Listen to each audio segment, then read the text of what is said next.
छत्तीसगढ़ी कार्यक्रम बड़वत्तर जामपारा नवीन लोक कला मंच संस्था जिला कांकेर सरोना।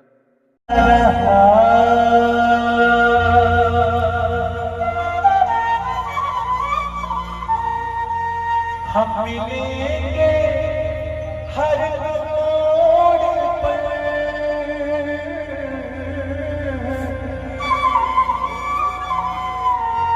आज से अपना वादा रहा,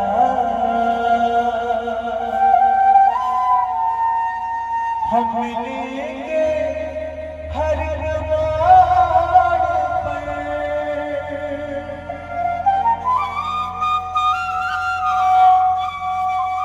दिल की दुनिया बसाएंगे हम,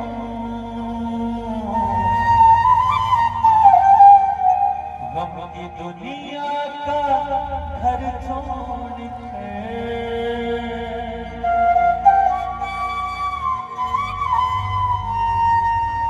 जीने मरने की किसको पड़ी, जीने मरने की किसको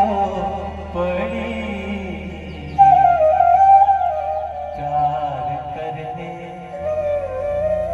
घड़ी दो घड़ी ओ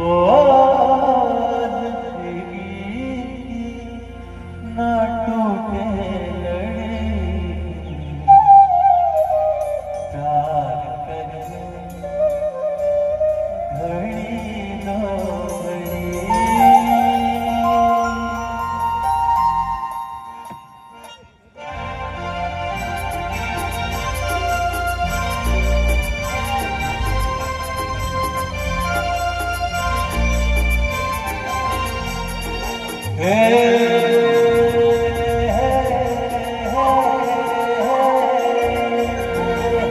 La la la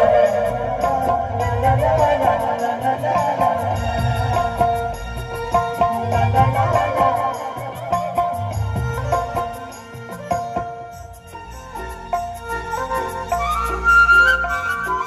मोला सतुर मना के हारे,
दिल मोर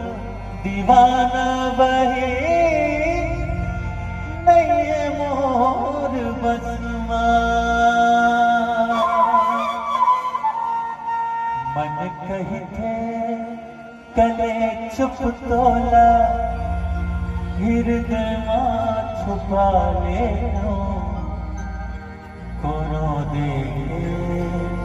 जान तोला हृदय